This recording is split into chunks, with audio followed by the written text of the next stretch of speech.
Ron Paul kept saying, if there were Swedes or Brazilians or Chinese in our city killing us, we'd get snarky. Why can't we credit other people with that? So on foreign policy, he was just magnificent. On domestic policy, he was great. On economic policy, the Fed is what's causing the business cycle. The Fed artificially lowers the interest rate, now getting back into Austrian economics. And the Austrian theory of the business cycle is that it's not a macro, it's a micro thing. You see, the way the Keynesians look at it, whether they're the left-wing Krugman Keynesians of the fiscal policy, or they're the right-wing Keynesians of Milton Friedman in the Chicago School, they think that the economy is sort of like a car. If it's going too fast, you hit on the brakes. If it's going too slow, you hit on the gas. One question, what happens when it's going too fast and too slow? Namely, too fast we have inflation, and too slow we have unemployment, called stagflation. They have no answer. Arthur Burns, a previous head of the Fed, was asked, well, what if one day that happens? And he said, we'd all have to resign, which they would resign. Well, Ron Paul has done magnificent yeoman work on the Fed, on fractional reserve banking, on all of these problems that were mentioned before by Rick Rule with the deficits and the debt and all. He's just magnificent on that. And on the third thing, personal liberties, he's accused of being anti-black, but black people are disproportionately undermined by the drug law.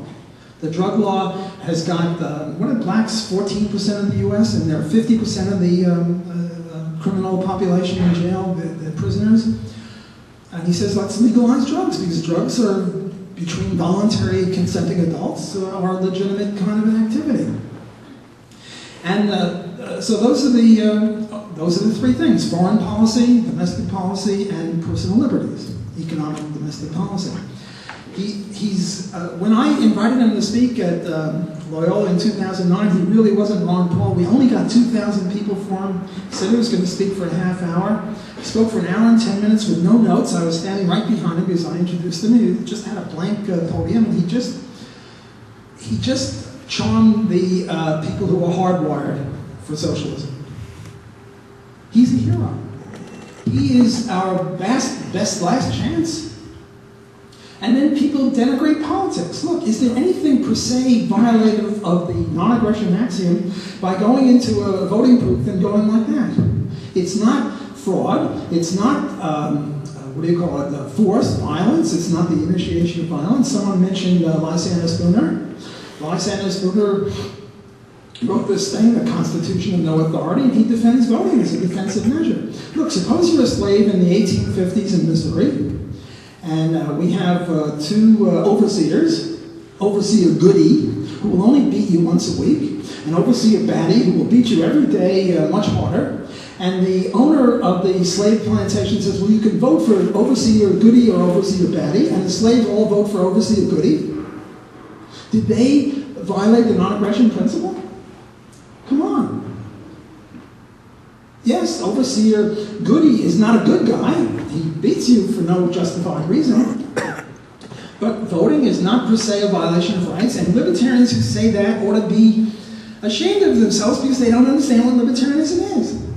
Libertarianism is the non-aggression principle. You're not allowed to invade people, no uninvited border crossing. Yes, you can have law. You were discussing law. Of course we can have law.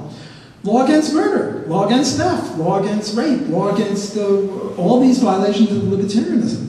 But that's the only law that's justified. Okay, I think I've done what I said I would do, and now what I'm going to do is go over, I think I have some more time, another 10 minutes or so. I'm going to go over a few things about libertarianism. First of all, Columbus. Columbus was, I should be polite, he didn't understand libertarianism. He thought that there was such a thing as intellectual property. He was really rabid about this. Look, intellectual property, suppose the problems with intellectual property are, it's a contradiction.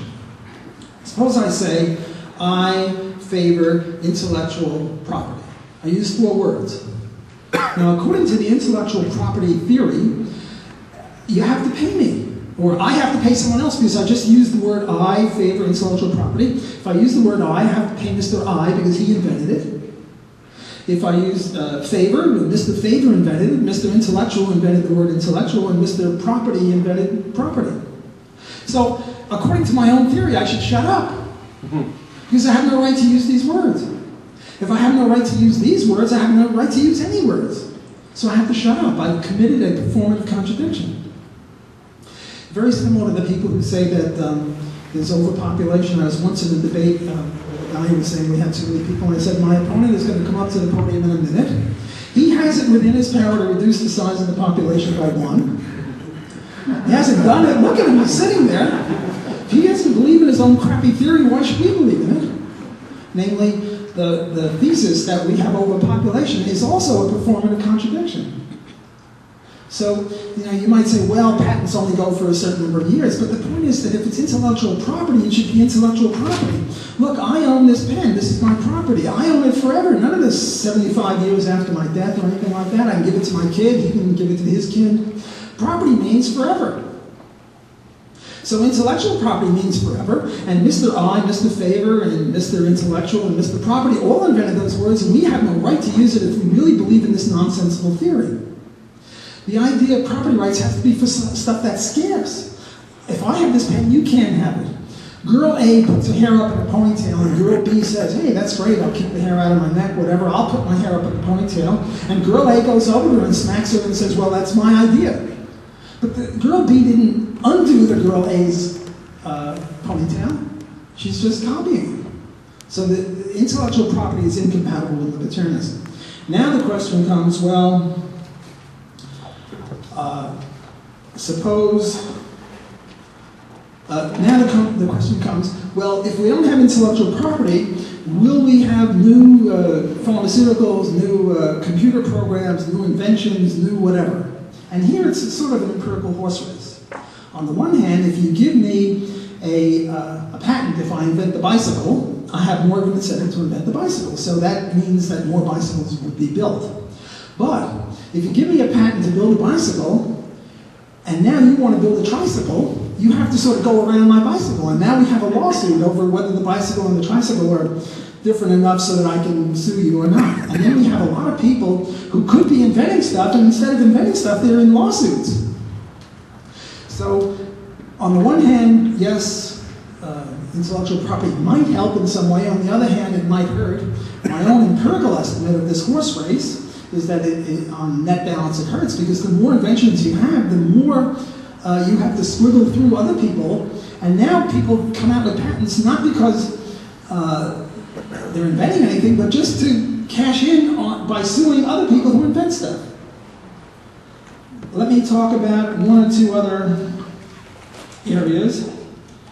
Healthcare. We were discussing healthcare before. I think it was Doug Rule who was making a very good point about the SEC and all these regulatory bureaus. Well, this goes for medicine as well. One of the real reasons that we don't have health care on a rational basis is because of occupational licensure. In order to become a doctor, you have to pass all sorts of tests. And you have to pass a test by the monopoly AMA in the US and I guess the CMA in Canada. And what they do is they make you take the test in English, or French, I guess, in Quebec. And the argument is, well, if you don't know English, you can't be a good doctor. I mean, you go to a doctor and you say, my elbow hurts, and you start working on your knee, we can't have that. So you get a lot of doctors. My son's friend, his father was a doctor from South Korea. He was qualified in South Korea, but his English wasn't good enough to become a doctor here. And there are two theories, Milton Friedman tells us, and this is one of the few good things that Milton Friedman did. One theory is that the reason for this is we have to have just the top doctors. We have to have Cadillac doctors. We can't allow inferior doctors. And then he quite rightly says, well, how about if we only had Cadillacs, Rolls Royces, and better cars than that? Would the average person be better with no Fords and no Chevrolets and no Hondas? The other theory is that the reason that they do this is to restrict entry, to keep prices up. Doctors make 5 times as much before they were socialized as PhD biologists. I pick PhD biologists because they have some of the same abilities.